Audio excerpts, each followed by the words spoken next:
मधुबन के बाबा, मधुबन के बाबा मुरली वाले, आपका क्या कहना, आपका क्या कहना।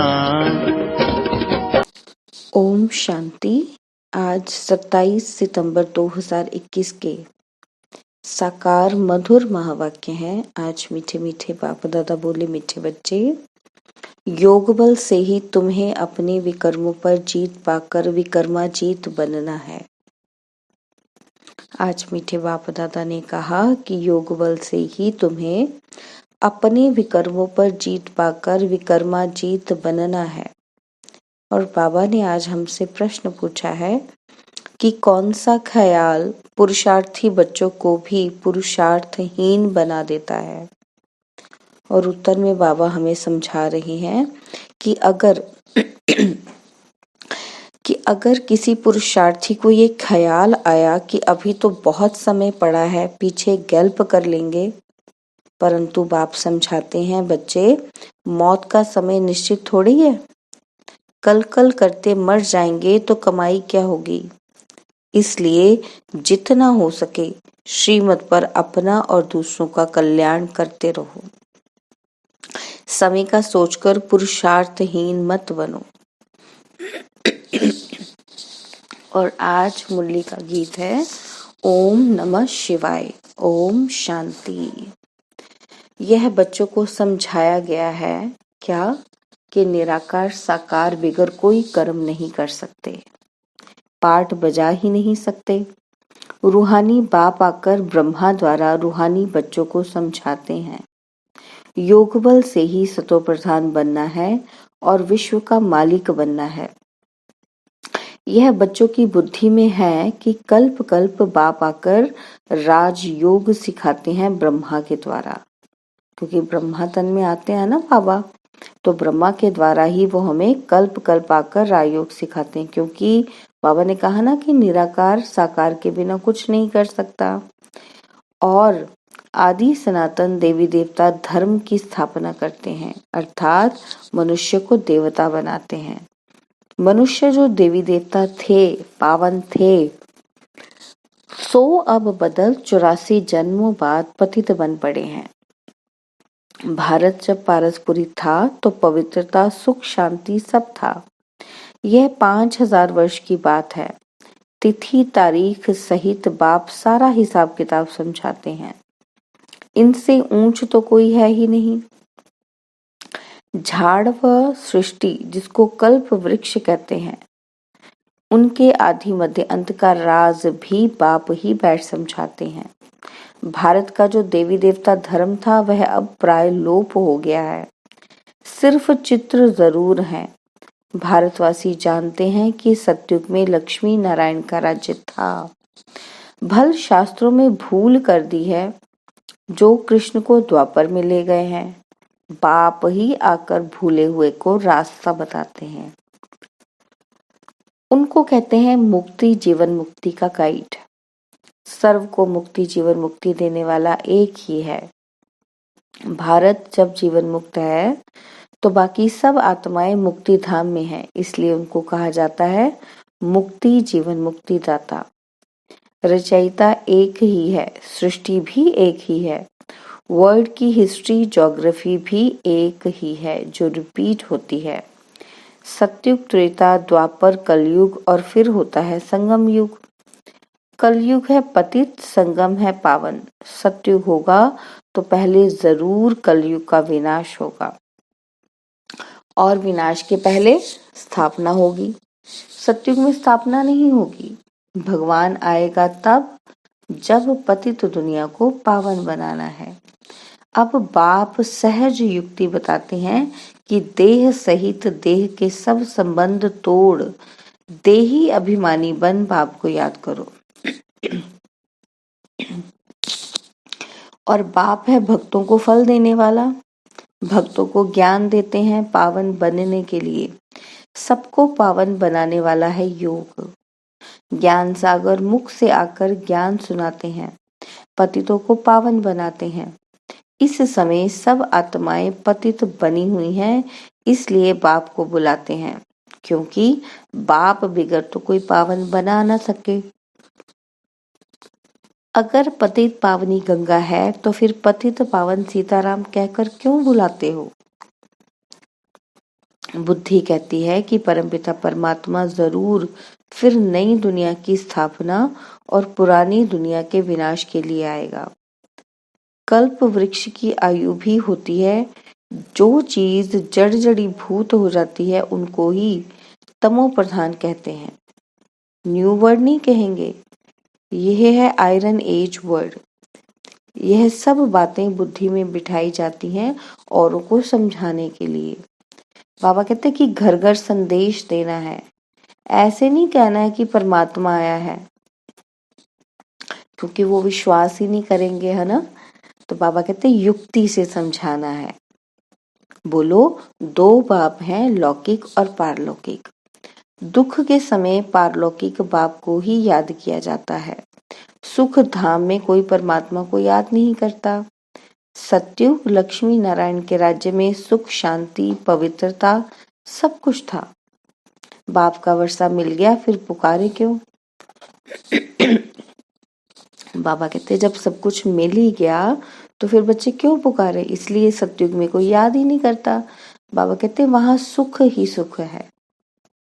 बाप ने दुख के लिए दुनिया नहीं रची है। यह बना बनाया खेल है। जिनका पार्ट पिछाड़ी में है, 2-4 जन्म लेते हैं, बाकी समय शांति धाम में रहेंगे। बाबा कहते बाकी खेल से कोई निकल जाए ये हो नहीं सकता। 1-2 जन्म लिया, बाकी समय जैसे मोक्ष है। आत्मा पार्टधारी है, कोई का ऊंचा पाठ है, कोई का कम। बाबा कहते गाया हुआ है ईश्वर का अंत कोई पा न सके। ईश्वर ही आकर रचयिता और रचना के आदि मध्य अंत का राज समझाते हैं। बाप समझाते हैं मैं साधारण तन में प्रवेश करता हूँ। मैं जिस तन में प्रवेश करता हूँ यह अपने जन्मों को नहीं जानते हैं। मैं इनके 84 जन्मों की कहानी सुनाता हूँ।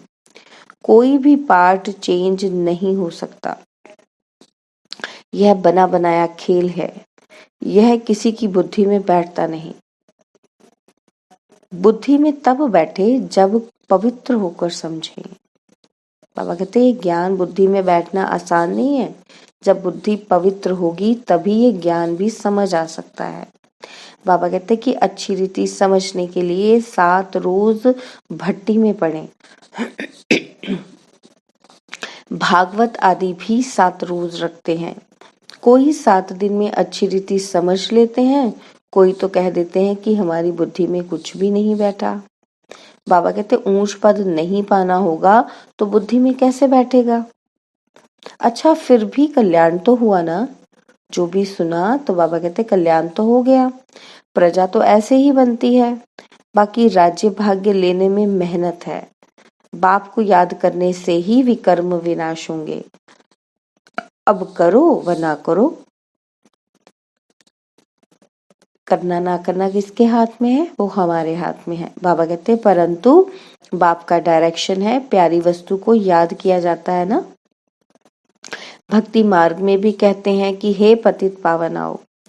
अब वह मिला है, कहते हैं मुझे याद करो तो कट उतर जाएगी। बाबा कहते कि बादशाही ऐसी थोड़ी मिल जाएगी। याद में ही थोड़ी मेहनत है। बहुत याद करने वाले ही कर्मातीत अवस्था को पा लेते हैं। पूरा याद ना करने से विकर्म विनाश नहीं होंगे। आधा अधूरा कर लिया, कभी बैठ गए कभी नहीं किए। बाबा कहते हैं अच्छे से याद नहीं करोगे, पूरा याद नहीं करोगे तो विकर्म विनाश नहीं होंगे। योग बल से ही विकर्माजीत बनना है। बाबा कहते हैं अच्छा बताओ कि लक्ष्मी नारायण इतने पवित्र कैसे बने, जबकि कलयुग के अंत में तो कोई भी पवित्र नहीं है। तो बाबा कह रहे हैं कि इस समय गीता ज्ञान का एपिसोड रिपीट हो रहा है। शिव भगवान वाच है। बाबा कहते भूलें तो सबसे होती हैं, मैं आकर सबको अभूल बनाता हूँ। भारत के जो भी शास्त्र हैं यह सब है भक्ति मार्ग के। बाप कहते हैं मैंने जो कुछ कहा था ये किसी को भी पता नहीं है। जिन्होंने मेरे द्वारा सुना उन्होंने 21 जन्मों की प्रारब्ध पाई और फिर ज्ञान प्रायलोप हो जाता है। बाबा कहते तुम ही चक्र लगाए फिर यह ज्ञान सुन रहे हो। बाबा कहते हैं कि तुम जानते हो। क्या जानते हैं हम? कि बाबा सैपलिंग लगा रहे हैं मनुष्य से देवता बनाने का। तो बाबा कहते ये है दैवी झाड़ का सैपलिंग। वो लोग तो उन झाड़ों का कलम लगाते रहते हैं। बाप आकर कंट्रास्ट बताते हैं कि उनमें क्या अंतर है। बाबा कहते तुम दिखाते भी हो कि उनका क्या प्लान है और तुम्हारा क्या प्लान है। वह फैमिली प्लानिंग करते हैं कि दुनिया बढ़े नहीं। बाप तो बहुत अच्छी बात बताते हैं कि अनेक धर्म विनाश हो जाएंगे और देवी देवता धर्म की फैमिली स्थापन हो जाएगी। सतयुग में एक ही आदि सनातन देवी देवता धर्म की फैमिली थी और अनेक फैमिलियां थी ही नहीं। इस समय भारत में देखो कितनी फैमिलीज हैं। Gujarati family, Sikh family. बाबा कहते वास्तव में भारत की एक ही फैमिली होनी चाहिए। बहुत फैमिली होंगी तो जरूर खिटपिट होगी, फिर सिविल वार हो जाती है। फैमिली में भी सिविल वार हो जाती है। जैसे क्रिश्चियन की आपस में फैमिली है तो उनमें भी दो भाई आपस में नहीं मिलते, फ्रैक्शन हो जाती है। बाबा कहते पानी भी बांटा जाता है। सिख धर्म वाले समझते हैं हम अपने धर्म की फैमिली को जास्ती सुख दें, रग जाती है ना, माथा मारते रहते हैं। और बाबा कहते जब अंत का समय आता है तब आपस में लड़ने लग पड़ते हैं। विनाश तो होना ही है। ढेर बॉम्ब्स बनाते रहते हैं। बड़ी लड़ाई जब लगी थी तो 2 बॉम्ब्स छोड़े थे, अभी तो ढेर बनाए हैं। बाबा कहते समझ की बात है ना, और तुमको समझाना है कि यह वही महाभारत लड़ाई है। बड़े बड़े लोग भी कहते हैं कि अगर लड़ाई को बंद नहीं किया तो सारी दुनिया को आग लग जाएगी। बाबा कहते तुम जानते हो आग तो लगनी ही है। बाप आदि सनातन देवी देवता धर्म की स्थापना करते हैं। राजयोग है ही सतयुग का। जो देवता धर्म प्राय लोप हो गया है वह फिर स्थापन करते हैं। बाबा कहते अब कलयुग है और इसके बाद सतयुग चाहिए। अब कलयुग विनाश के लिए ये महाभारी लड़ाई लगी है। बाबा कहते ये सब अच्छी रीति धारण कर समझाना है, क्योंकि मनुष्य है आसुरी संप्रदाय, इसलिए बाबा कहते खबरदारी रखनी है। कल्प पहले मुआफिक जो विघ्न पढ़ने होंगे वह पढ़ेंगे जरूर। बाबा ने कहा कि ये बना बनाया ड्रामा है, हम बांधे हुए हैं। याद की यात्रा कभी भूल नहीं जानी चाहिए। गीत है ना, कौन सा गीत? रात के राही थक मत जाना, सुबह की मंजिल दूर नहीं। बाबा कहते इनका अर्थ तो कोई समझ ही ना सके कि रात पूरी हो दिन आने वाला है। कौन सी रात की बात की है, कौन सा दिन आने वाला है? बाबा कहते ये कोई समझ ही नहीं सकता। और बाबा हमें क्या कह रहे हैं कि आधा कल्प पूरा हुआ। बाबा कहते अब सुख शुरू होगा। बाप ने मनमना भव का अर्थ भी समझाया है। सिर्फ गीता में कृष्ण का नाम डालने से वह ताकत नहीं रही है। कृष्ण को कभी सर्वशक्तिवान नहीं कह सकते। क्यों? क्योंकि कृष्ण परमात्मा नहीं है, वो तो परमात्मा की संतान, पहली वो दिव्य आत्मा है जो परमात्मा के समान बनी है, पवित्र बनी है।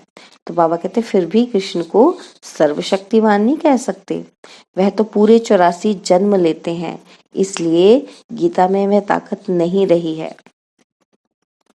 बाबा कहते अब हम सब मनुष्य मात्र का कल्याण कर रहे हैं। कल्याणकारी जो बनेगा उनको वर्षा मिलेगा। याद की यात्रा बिगर कल्याण हो न सके। इस समय सब विपरीत बुद्धि हैं, कह देते हैं परमात्मा सर्वव्यापी है।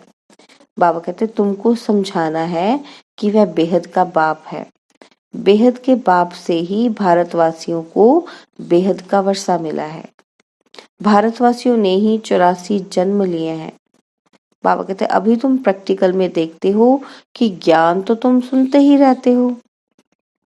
दिन प्रतिदिन तुम्हारे पास बहुत नए नए आते रहेंगे। अब ही अगर बड़े बड़े लोग आ जाएं तो फिर देरी ना लगे, झट आवाज निकल जाए, हंगामा हो जाए, इसलिए युक्ति से धीरे धीरे चलता रहता है। बाबा कहते ये है ही गुप्त ज्ञान, किसी को पता भी नहीं पड़ता कि ये क्या कर रहे हैं, है ना। बाबा कहते जो राजयोग का ज्ञान है वो गुप्त ज्ञान है, तो किसी को पता ही नहीं पड़ता कि सब क्या कर रहे हैं। बाबा कहते भक्ति में है दुख और ज्ञान में है सुख।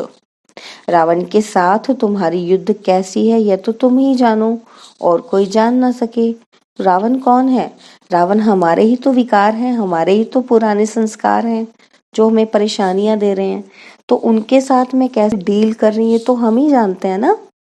कभी हम उससे जीत जाते हैं, कभी वो जो हमारे संस्कार है हमें परेशान करते हैं, कभी हम उनको चेंज कर पाते हैं, कभी नहीं कर पाते। तो बाबा कहते ये तो तुम ही जानो, और तो कोई जान ही नहीं सकता। क्योंकि जब तक पूरी तरह से हम ट्रांसफॉर्म नहीं हुए तब तक तो किसी को प्रत्यक्ष ही नहीं होगा कि हमें ये चेंजेस आए हैं और हम तो इस रास्ते पर हैं। तो वो ये सब धीरे धीरे होता है। तो बाबा कहते हैं इसलिए ये तुम ही जानते हो और कोई नहीं जान सकता।